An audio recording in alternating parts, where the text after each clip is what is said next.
Hai, thank you banyak sudah mengklik video ini. Akhir-akhir ini range upload videonya agak jarang karena disibukkan dengan beberapa tugas sebagai budak korporat. Mohon dimaklumi ya. Di video kali ini aku mau membawakan kisah dan kasus yang lagi rame warawiri di sosial media. Ada dua kasus yang akan aku gabungkan dalam satu video ini, di mana dua-duanya menyangkut orang hilang yang berujung memilukan.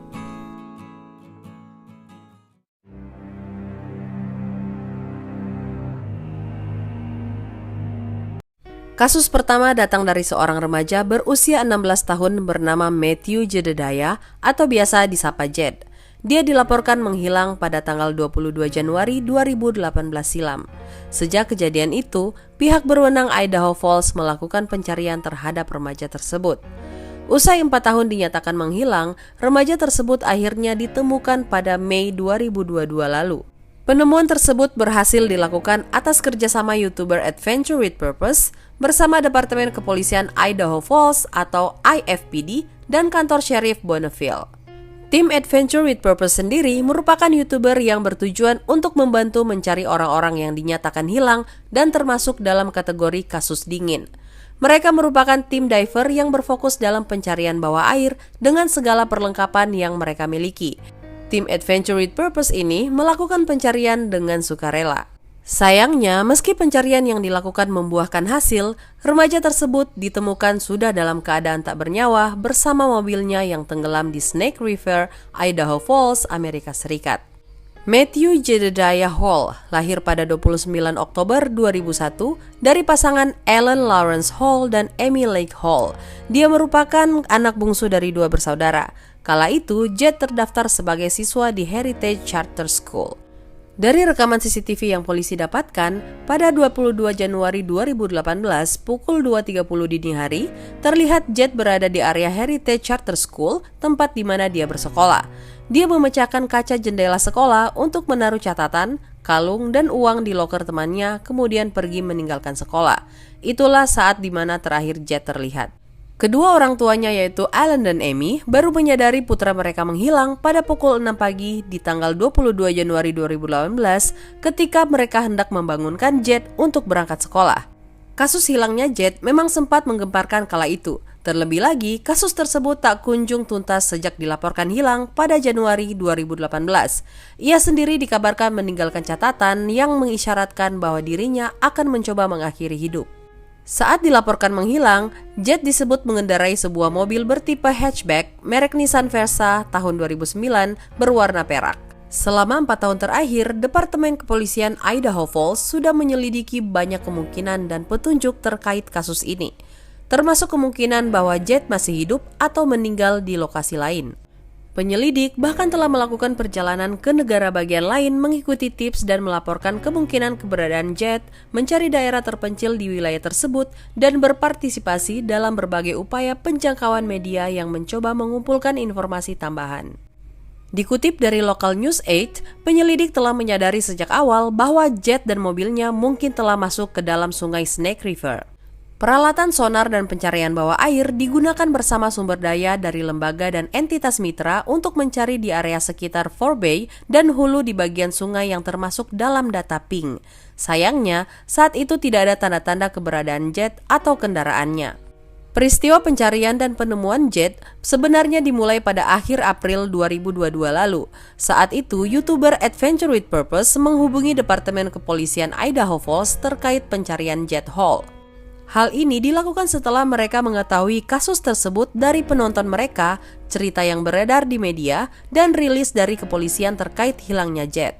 Penyelidik Departemen Kepolisian Idaho Falls kemudian bertemu dengan tim Adventure with Purpose dan kedua orang tua Jed, Amy dan Alan Hall, di lokasi peluncuran perahu Snake River pada tanggal 1 Mei 2022. Setelah melakukan pencarian di sekitar Snake River selama kurang dari 20 menit, tim Adventure with Purpose kemudian menemukan sebuah mobil bertipe hatchback Nissan Versa sekitar 75 yard di hilir dari jalur perahu, 50 kaki dari pantai di area dengan kedalaman air sekitar 8 kaki. Usai ditemukan, mobil tersebut akhirnya dievakuasi ke daratan. Mobil yang kala itu dievakuasi sudah dalam kondisi rusak dengan kaca bagian depan dan belakang pecah serta seluruh bagian mobil dipenuhi lumpur. Tidak hanya itu, di bagian belakang dalam mobil tersebut ditemukan pula sisa-sisa manusia. Departemen Kepolisian Idaho Falls kemudian mengkonfirmasi bahwa sisa-sisa manusia yang ditemukan pada mobil tersebut ialah milik Jed. Setelah Jed bersama mobil yang ditumpanginya ditemukan tenggelam di sungai dan dievakuasi, Amy dan Alan hanya bisa pasrah melihat hal tersebut di depan mata. Keduanya mengaku hal tersebut bukanlah akhir yang mereka inginkan. Big applause untuk tim Adventure with Purpose. Dalam waktu kurang dari 20 menit saja, mereka berhasil menemukan bangkai mobil Jed. Yang jadi pertanyaanku, kok bisa pihak kepolisian tidak bisa menemukan mobil Jed di area ini? Atau sudah dilakukan pencarian tapi tidak berhasil ditemukan? Mungkin peralatan mereka kurang canggih? Nggak mungkin. Yang pasti menurutku ini merupakan tamparan bagi pihak kepolisian di sana. Usaha mereka selama 4 tahun terakhir tanpa hasil bisa terjawab oleh tim Adventure with Purpose dalam waktu kurang dari 20 menit saja.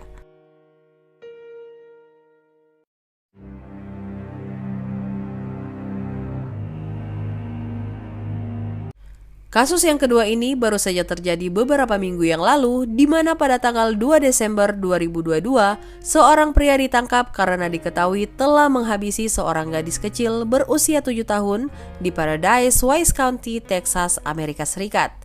Gadis kecil ini bernama Athena Strand.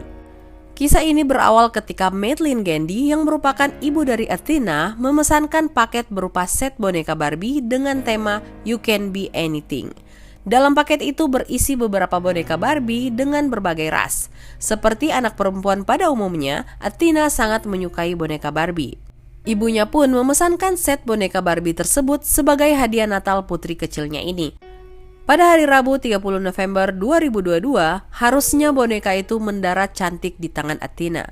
Namun sayang, bukan boneka yang dia dapatkan, melainkan nasib malang yang harus dia terima. Kedua orang tua kandung Athena sudah berpisah. Bertepatan hari itu Athena sedang berada di rumah ayahnya yang bernama Jacob Strand. Pada saat itu di rumah hanya ada Athena dan ibu tirinya, sementara ayahnya pergi untuk berburu rusa. Athena sempat berdebat dengan ibu tirinya. Menurut ibu tirinya, hubungannya dengan Athena terjalin dengan baik. Perdebatan bukanlah hal yang biasa terjadi di antara mereka. Athena merupakan gadis kecil yang friendly, periang dan sangat ramah. Pada saat ibu tirinya hendak menyiapkan makan malam, dia mencoba memanggil Athena namun tidak ada sahutan. Dia kemudian pergi ke kamar untuk mengecek dan ternyata gadis kecil itu tidak ada di sana. Setelah melakukan pencarian sekitaran rumah, saat itu pula dia menyadari bahwa Athena benar-benar tidak ada di rumah. Setelah sekitar 1 jam pencarian, dia akhirnya menghubungi 911 untuk meminta bantuan. Dengan segera, para polisi, tenaga medis, dan anggota pemadam kebakaran memulai pencarian. Anjing pelacak juga dikerahkan dalam pencarian malam itu yang dibantu dengan cahaya termal dari atas udara. Namun hanya area hutan liarlah yang terlihat, yang artinya tim pencarian belum menemukan jejak keberadaan Athena. Pencarian dihentikan sementara pada pukul 4.30 Kamis dini hari. Lalu dilanjutkan kembali beberapa jam kemudian di hari yang sama dengan bantuan 200 warga yang ikut menyisir area sekitar. Namun hasilnya nihil. Masih belum juga ditemukan tanda-tanda Athena di sekitar area itu. Total sekitar 50 hektar telah digeledah sejak pencarian dimulai.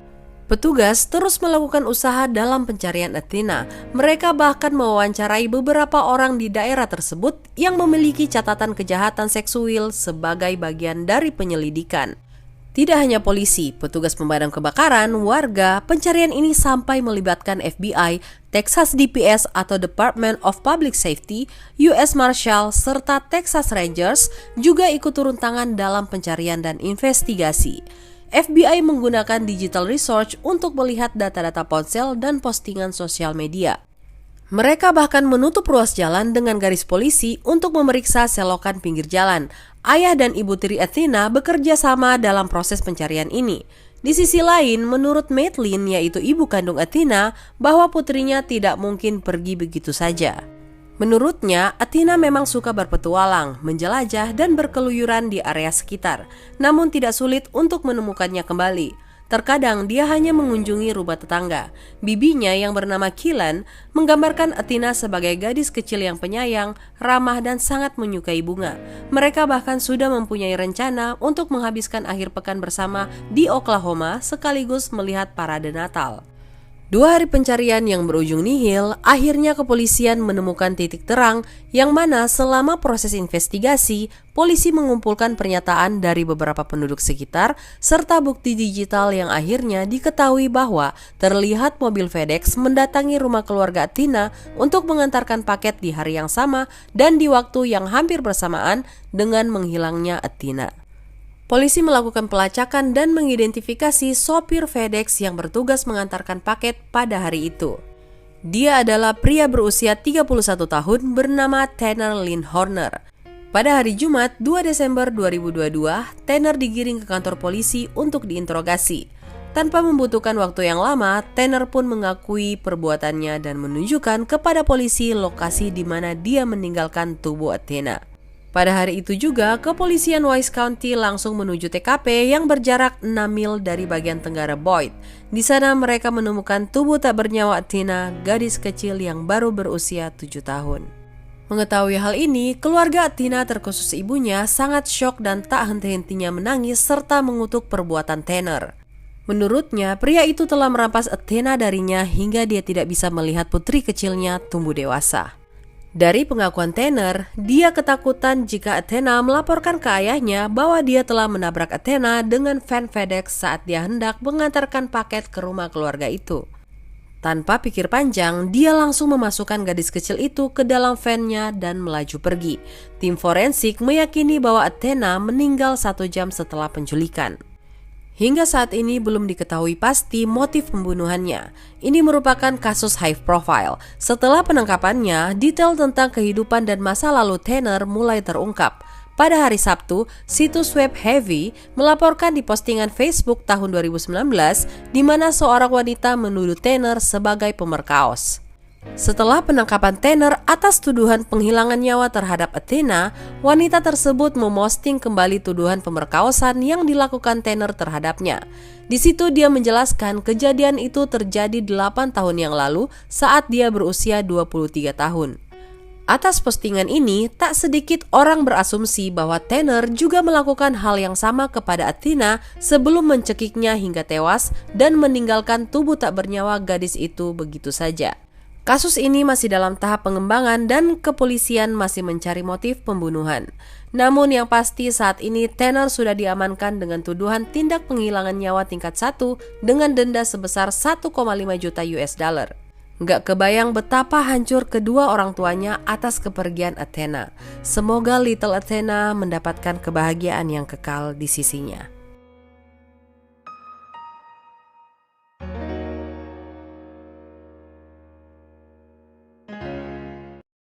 Sekian kisah kali ini, dan kayak banyak sudah menonton hingga akhir. Jangan lupa like, share, komen, dan subscribe. Juga aktifkan lonceng notifikasi biar kamu tahu video terupdate dari channel ini. Stay healthy, be safe, and see you in my next video.